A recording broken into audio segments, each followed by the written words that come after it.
Olá, alunos da disciplina de Fundamento Biológico 2. Espero que todos vocês estejam bem. Nesta videoaula de número 8, nós iremos abordar a farmacologia da dor e os analgésicos não opioides. Os objetivos desta aula serão abordar o conceito e a classificação da dor, apresentar as escalas de mensuração da dor, explicar o mecanismo de ação analgésico e anti-inflamatório e a participação dos neutrófilos no processo de hiperalgesia. O conteúdo desta aula encontra-se nos livros da Lenita Vamacher e do Penildon Silva. Na clínica odontológica, a dor normalmente é de caráter inflamatório e pode ser classificada em dor aguda, de curta duração, e dor crônica, de curso mais prolongado, geralmente relacionada a distúrbios da articulação temporomandibular. Toda intervenção cirúrgica odontológica, ela provoca destruição tecidual, gerando respostas inflamatórias agudas. Essas reações se caracterizam pela presença de dor, que pode ser acompanhada por edema, inchaço e limitação da função mastigatória. A dor pode ser conceituada como uma experiência sensorial e emocional desagradável, relacionada com lesão tecidual real ou potencial. A dor é subjetiva, portanto, a descrição do paciente deve ser valorizada. Para mensurar a dor, existem escalas propostas para a avaliação. A primeira delas é a escala de descritores verbais, na qual o cirurgião dentista pergunta ao paciente qual é a intensidade da dor dele naquele momento, e o paciente escolhe a opção que melhor descreve a dor naquele momento da avaliação. Numa escala que varia de sem dor até a dor insuportável. Outra medida é a escala visual numérica, na qual o paciente escolhe um número de 0 a 10, que indica qual é a intensidade da dor dele naquele momento. O score é dado pelo valor escolhido. 0 representa a ausência de dor e 10 a pior dor possível. Se o paciente assinalou 3 ou menos, a dor é considerada fraca. Se ele assinalou entre 4 e 6, a dor é considerada moderada. Entre 7 a 9, a dor é considerada intensa. E se o paciente assinalou 10, a dor é considerada insuportável. Na escala visual analógica, o paciente marca numa linha de 0 a 10 centímetros qual é a intensidade da dor dele naquele momento. Novamente, 0 representa a ausência de dor e 10 a pior dor possível. O score é dado também pela medida obtida, sendo que, se o paciente assinalou 3 ou menor que 3, a dor é considerada fraca, dor moderada entre 4 e 6, dor intensa de 7 a 9 e dor insuportável se o paciente assinalou o 10. Vamos compreender qual é o mecanismo da dor de origem inflamatória. Os nociceptores são receptores sensoriais que enviam sinais que causam a percepção da dor. Eles não captam, não respondem ou sentem estímulos normais, ou seja, eles somente desencadeiam o reflexo da dor quando estimulados por uma ameaça em potencial ao organismo. Os nociceptores podem receber estímulos que normalmente não provocam dor, referidas aqui como alodínia, e estímulos nocivos leves que causam dor, estado que recebe o nome de hiperalgesia. Os estímulos nocivos podem ser classificados em exógenos e endógenos. Exógenos são estímulos mecânicos, químicos, físicos e biológicos. E estímulos nocivos endógenos é a inflamação ou, por exemplo, uma isquemia tecidual. A hiperalgesia é decorrente de dois eventos bioquímicos. Primeiro, maior entrada de íons cálcio nos nociceptores. E segundo, estimulação da adenelato ciclase no tecido neuronal, que propicia o aumento do AMP cíclico, monofosfato de adenosina cíclico. Portanto, são gerados impulsos nervosos que chegam ao sistema nervoso central, amplificando e mantendo a sensação dolorosa. As fibras nociceptoras são as responsáveis pela transmissão dos impulsos nervosos gerados. Elas podem ser de dois tipos, fibras C e A. As fibras C são não mielinizadas de baixa velocidade de condução. Estas fibras transmitem a dor profunda, difusa e em queimação. As fibras A delta transmitem a dor aguda e localizada. São mielinizadas e de condução rápida. As fibras C e A captam os estímulos nocivos, calor, frio, lesão tecidual, inflamação, transmitem a informação nociceptiva para a medula espinhal, proveniente dos músculos, das vísceras e da pele. Na medula espinhal, estas fibras fazem sinapse nos neurônios que se projetam para os centros superiores, tálamo e córtex. Tais alterações bioquímicas são decorrentes da síntese contínua de mediadores químicos, os altacoides, como, por exemplo, as prostaglandinas, leucotrienos e prostaciclinas, originários das células envolvidas no processo inflamatório, residentes ou que migraram dos vasos sanguíneos. Os altacoides tornam os nociceptores mais permeáveis à entrada de cálcio. Este evento dá início à sensibilização dos nociceptores, tornando-os suscetíveis ao menor estímulo.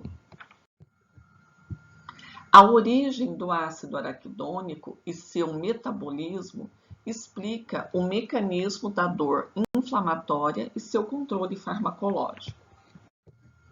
O ácido araquidônico é um derivado do ácido linoleico, proveniente da dieta, que após sua ingestão é esterificado como componente dos fosfolipídios das membranas celulares.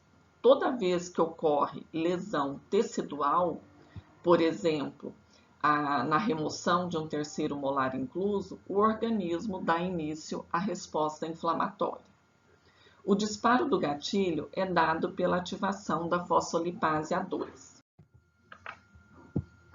A fosfolipase A2 libera o ácido araquidônico da fosfatidilcolina por hidrólise da ligação entre este ácido graxo e o carbono 2 do glicerol.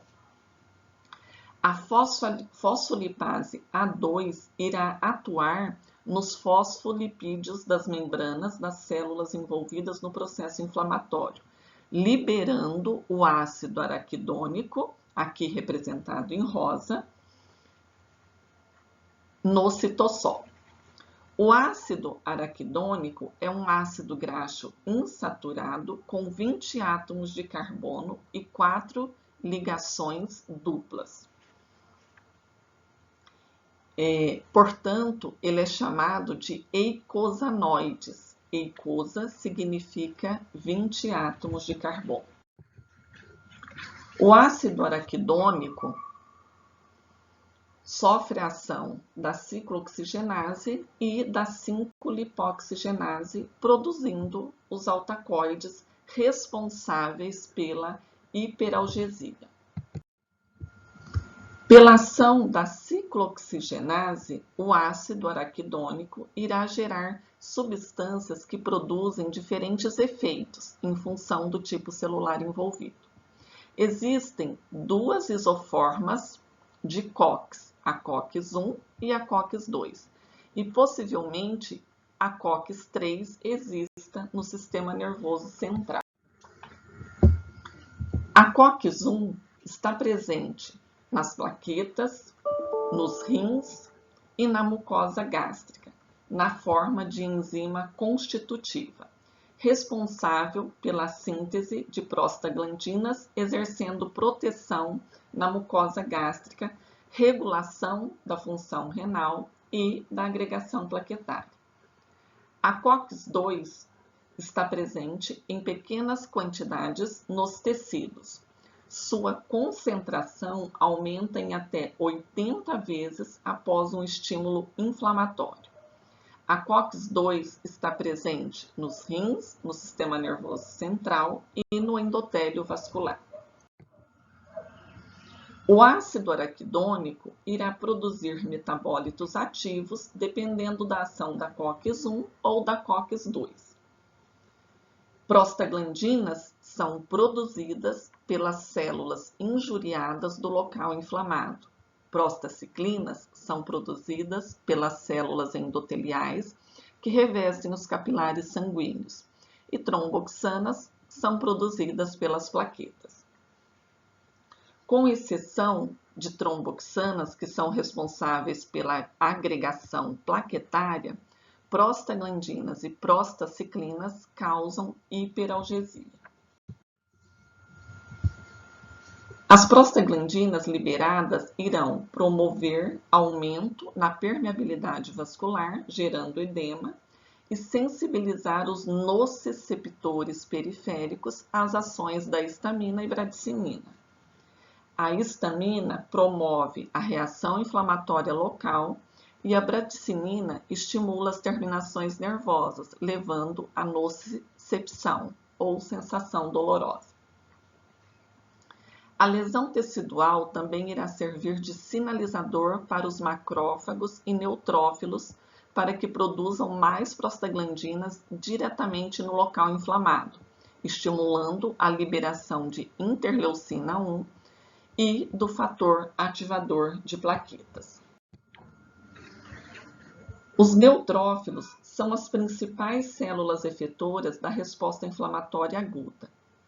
Imediatamente após lesão tecidual, ocorre o acúmulo de neutrófilos no local injuriado, e eles participam diretamente da nocicepção.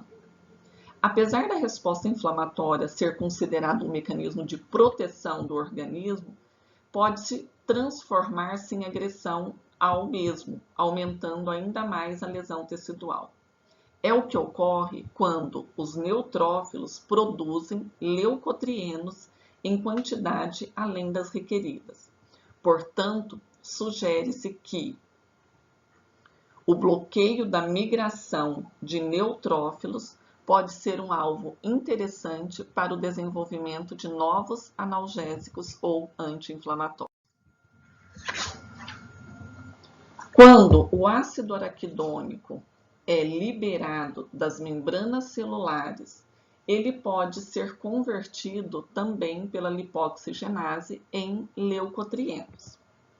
Os leucotrienos, principalmente o LTB4, parece estar envolvido no processo de hiperalgesia e como agente quimiotático para neutrófilos, resultando em mais lesão tecidual que novamente dispara o gatilho para a formação de mais altacoides.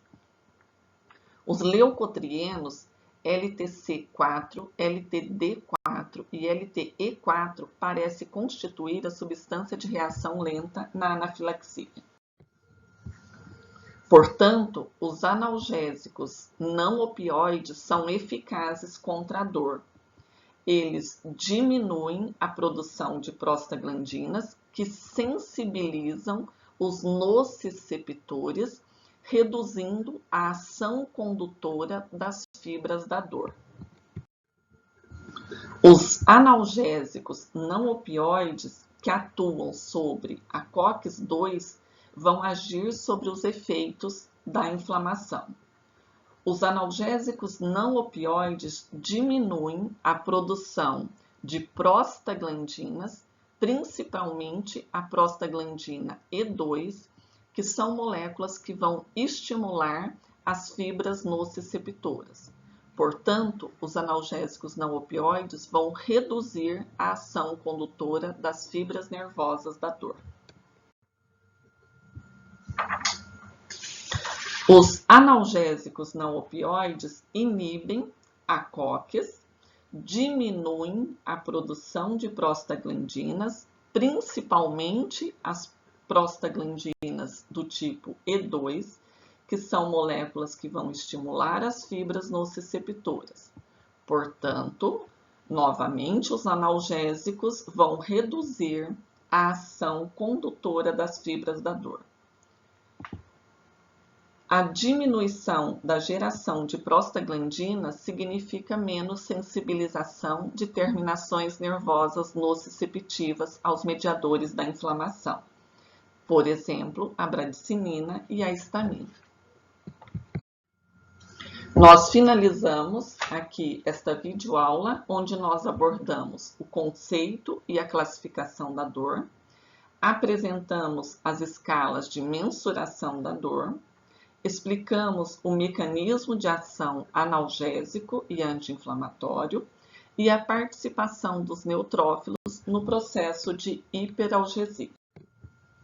Na nossa próxima videoaula, nós abordaremos as principais classes e indicações dos analgésicos não opioides utilizados em procedimentos odontológicos.